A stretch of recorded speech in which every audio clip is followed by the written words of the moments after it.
faut remarquer quelque chose. Les espèces qui vivent au voisinage du fond ou sur le fond ont une forme plate. Donc ils adoptent la forme du fond de la mer. Maintenant, les espèces qui vivent en pleine eau doivent avoir un corps un peu plus compacté, les muscles, pour lutter contre le courant. Donc en fonction de là où l'espèce se trouve.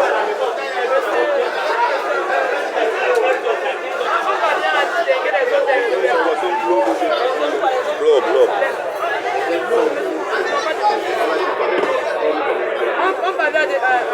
Regardez, de façon simple, toutes les espèces de mensales auront la forme plate. Donc elles vont épouser la forme du fond de l'océan. Parce que c'est également une technique de camouflage pour ne pas se faire, il y a la prédation.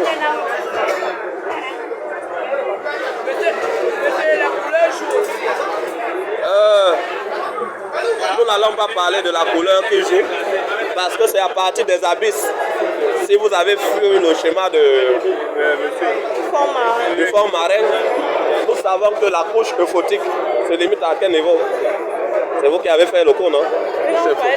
La couche euphotique, c'est à quel niveau? 0 à 200 mètres. De 0 à 200 mètres. Et quand on parle de photique, comment appelle-t-on la zone où la lumière s'arrête dans l'océan?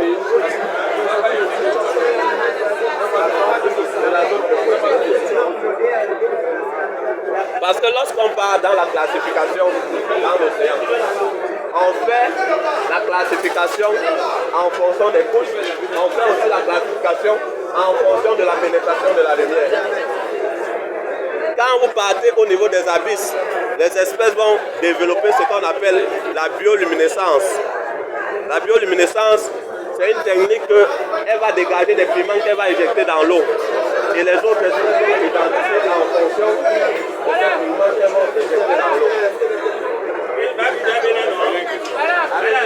Concernant les trois zones, là, je vous ai parlé de la zone benthique, la zone pélagique, les messages.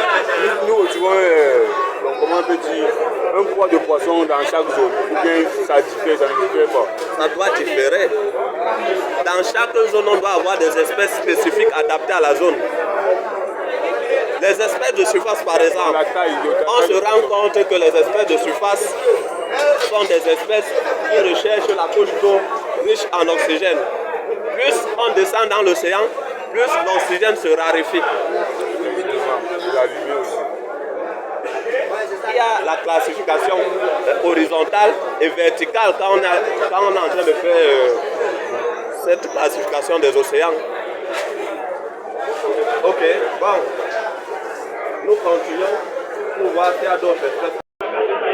Ok, tout à l'heure, on parlait du barracuda. J'ai parlé d'un barracuda avec le trait jaune sur le corps. Vous voyez? Au niveau du poisson, c'est ça qu'on appelle la ligne latérale. C'est lui qu'on va appeler alpha. Non. Ok. Maintenant, voilà comment le poisson sort de la pirogue. Vous voyez comment c'est mélangé là? Ils vont faire un tri maintenant, où ils vont séparer par espèce. On a la chance. On a une raie. On a une raie dans ce poisson-là. Et on a des espèces souvent que vous mangez chez vous et que vous ne savez pas qu'on trouve ça dans nos eaux. Ça c'est au maquereau. Vous partez souvent dans les trucs. Le thon. Ok. Quel poisson? Non, la carangue.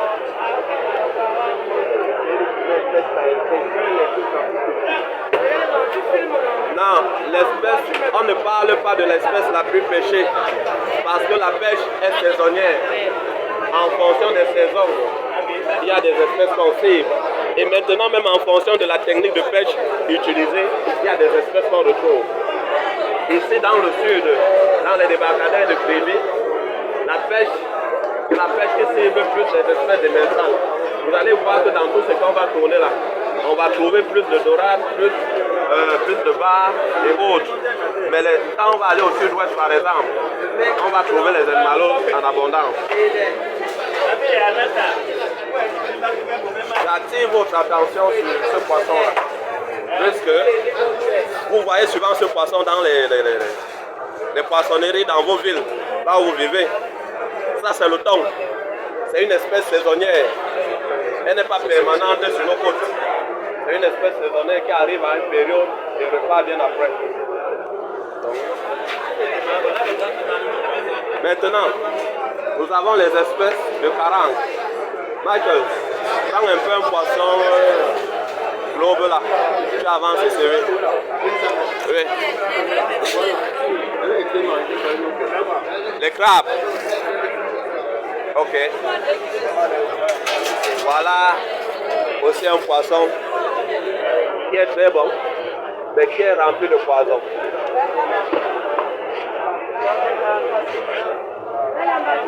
Non, celui-ci. Oui, vous pouvez toucher. Sa peau est hyper toxique. Pour le manger, on retire complètement sa peau. Et les pêcheurs disent souvent que c'est ceux qui maîtrisent la pêche qui le mangent. Parce que ce n'est pas n'importe qui nettoie ça. Maintenant, on parlait de raies. Au Cameroun, on a au moins 12 espèces de raies. Mais on va vous montrer une raie commune. Voilà une des espèces de raies qu'on trouve sur la côte camerounaise.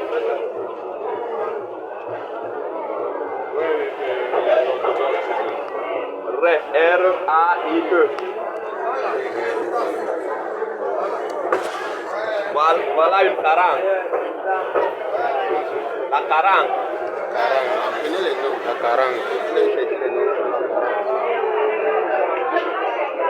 Maintenant, vous allez vous rendre compte que dans la famille des carangues, on a plusieurs espèces de carangues. Et sur ce comptoir, actuellement, là, nous avons 2 espèces de carangues. Voilà une autre espèce de carangue. Donc, ce que vous allez faire avec les photos que vous êtes en train de prendre, vous partez dans Google Lens. Dès que vous allez insérer la photo... Je m'excuse. Non, je m'excuse. Ok. Bon, nous allons aller progressivement. On parle des bars. Et dans la famille des bars, au Cameroun, nous avons au moins 5 espèces de bars. Et là, présentement, nous avons... Les étudiants, Oui. allez-y, il faut donner les noms des poissons. Vous écrivez en même temps. Bon, nous avons 2 espèces de bars ici. Non, ça c'est le grand capitaine quand il est encore juvénile. Ça c'est le grand capitaine quand il est encore juvénile. Maintenant, je vais d'abord m'attarder sur les espèces de bars. Ce que tu viens de dire là, ça c'est ce que vous dites au quartier. Dans les espèces de bars, nous avons Sodotolutus sénégalensis, nous avons Typus. Ici nous allons commencer par Typus, parce que sur ce comptoir là, nous trouvons l'espèce Typus. Typus, pourquoi? Quand je le mets là, vous allez voir que sa tête est légèrement allongée. Sa tête est allongée par rapport aux autres espèces de bar. Maintenant, à côté de Typus, il y a une espèce de bar que les pêcheurs appellent beaucoup bar macabo. Mais nous n'allons pas appeler ça bar macabo. Nous on appelle ça Sodotolutus sénégalensis. Sodotolutus sénégalensis. Maintenant, Sodotolutus sénégalensis, nous n'avons pas ici. Il y a une autre espèce de bar très sucré. Très sucré. Permettez qu'on vende le poisson, pardon. Si on veut vendre libérer quand on achète. C'est vrai qu'on fait l'école, mais permettez qu'on vende aussi. Ok. Dans la 3e espèce de bar, on appelle Sodotolutus elongatus. Lui, il n'est pas trop grand. Il est un peu plus plat. C'est l'un des espèces de bar les plus sucrées. La 4e espèce de bar, elle est noire. Elle est noire, c'est une espèce de bar noire. On l'a pas ici. Maintenant, on va également parler du capitaine. On va parler du capitaine. Vous avez vu tout à l'heure, j'ai parlé du grand capitaine. Le grand capitaine, c'est celui-là. Ce grand capitaine suivant, quand il atteint la maturité, on peut avoir les poissons de 40 kg, 50 kg.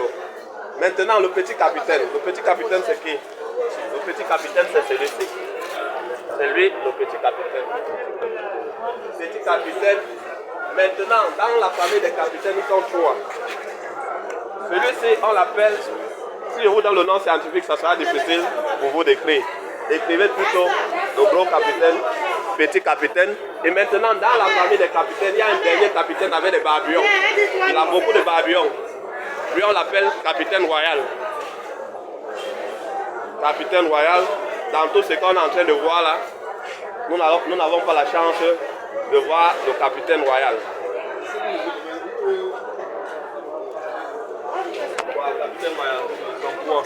Le capitaine royal est le plus petit dans la famille des capitaines. Dans la famille des capitaines, la plus grande espèce c'est celui-ci. Quand vous le voyez là, il est même encore à l'état hyper juvénile. Vous voyez la taille qu'il a encore à l'état hyper juvénile, non? Ça veut dire que quand il devient mature, on peut avoir des individus comme moi. Maintenant, on a déjà parlé du turbot. Mais il y a des crustacés qu'on retrouve aussi. Il y a des crustacés que nous retrouvons là. Si vous regardez là, on a deux crustacés. Et on parlait souvent des escargots de mer. Pour ceux qui n'ont jamais vu les escargots de mer, voilà ce qu'on appelle escargots de mer.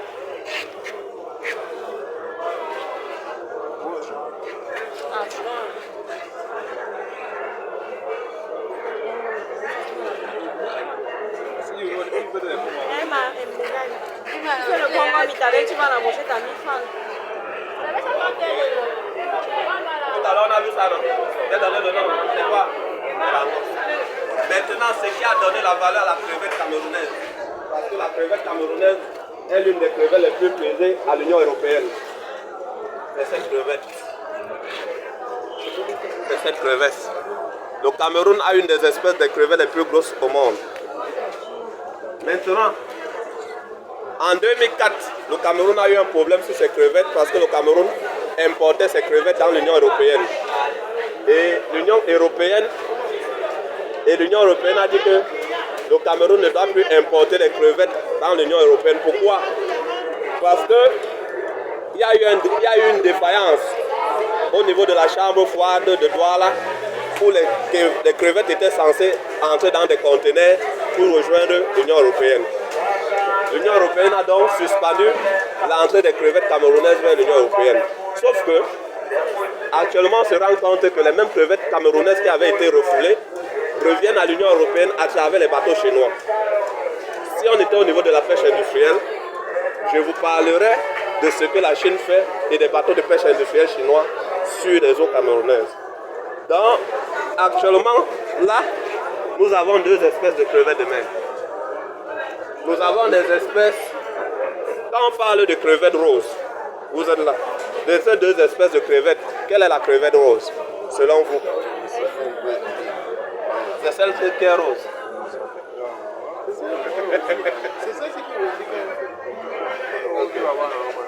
Ok. Au niveau des côtes camerounaises, ce qu'il faut retenir, c'est qu'en termes de crevettes, nous avons 4 espèces de crevettes. Nous avons Keraturus, nous avons Nocialis, nous avons... Je ne vais pas tout vous citer là, mais notez bien qu'il y a 4 espèces et que les travaux sont faits chaque année. Allô? Oui, prof. Oui, nous sommes en plein débarcadère, nous avons encore 10 minutes pour finir. C'est toxique.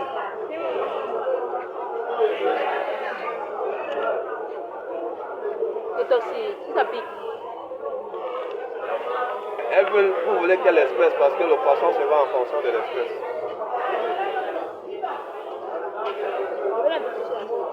Ah d'accord, ok. Bon, vous allez découvrir les petits capitaines, c'est plus sucré que le bar que vous avez l'habitude de manger. Bon, je suis avec Mogo. Il va donc prendre les disponibilités, comme mon ami qui Il va aller donner à la femme qui brûle.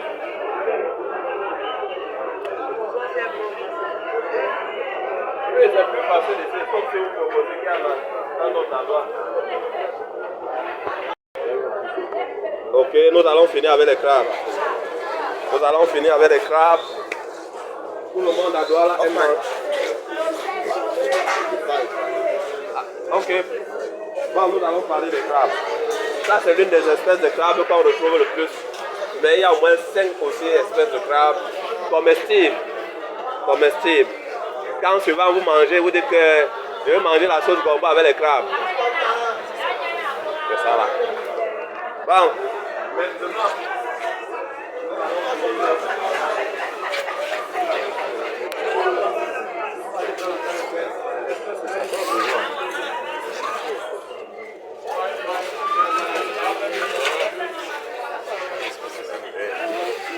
C'est toujours dans les crevettes.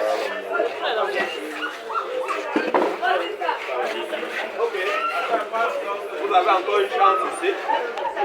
Il y a une espèce qu'on retrouve aussi ici parce que parfois vous aimez entendre quand c'est le blanc qui dit. Mais on a une espèce de mérou. Vous avez entendu parler du mérou? Vous n'avez jamais entendu parler du mérou? Ok. On a les dames parmi nous, non? Alors? Il faut monter, hein. Il faut monter les canaux, il faut monter. Pardon, on a le mérou. Il y a le mérou, oui. C'est le mérou. Non, voilà.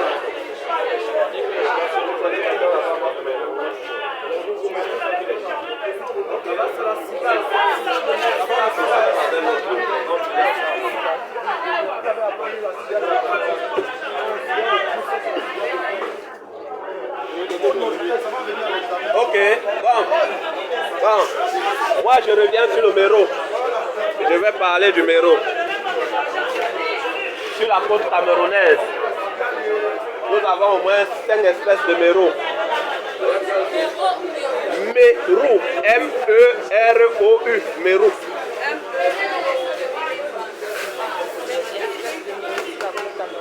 Ok. Ici, quand vous regardez là, regardez cette espèce de mérou et regardez l'autre là, c'est la même chose. Non. Ceci là. Ok. Ou bien ça. Le mérou blanc. Le mérou blanc.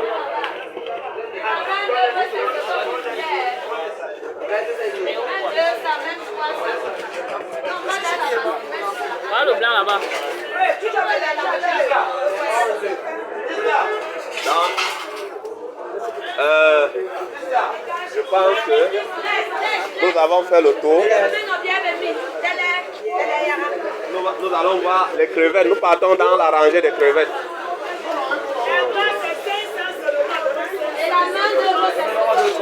Les deux sont la 500. Oui, les deux sont la 500. La place à tout ça.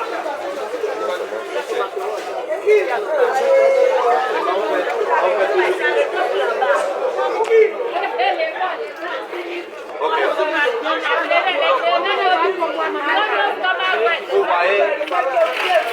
Vous voyez que dans le monde des crevettes, nous avons les crevettes de mer et les crevettes d'eau douce.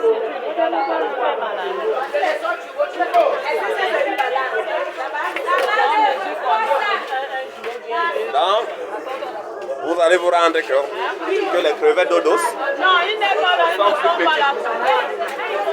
Vous regardez la couleur, non? Regardez la couleur. Pourquoi les crevettes d'eau douce ont la couleur foncée? Quand vous regardez dans tous nos grands cours d'eau, que nous appelons souvent, nos cours d'eau que nous appelons souvent des fleuves, parce que souvent on donne le nom générique de fleuve alors que c'est les grands cours d'eau. L'eau a souvent quelle couleur? Quand vous regardez la couleur des crevettes là, vous voyez que les crevettes là épousent légèrement cette couleur. Actuellement, les études sont en cours pour identifier les différentes espèces de crevettes d'eau douce. Et moi personnellement, je ne suis pas expert de la crevette. C'est vrai que ça fait partie des ressources halieutiques, mais je ne travaille pas sur la crevette, donc je ne peux pas vous en dire plus. Je voulais tout simplement que vous observez. On a aussi ce type de crevette ici.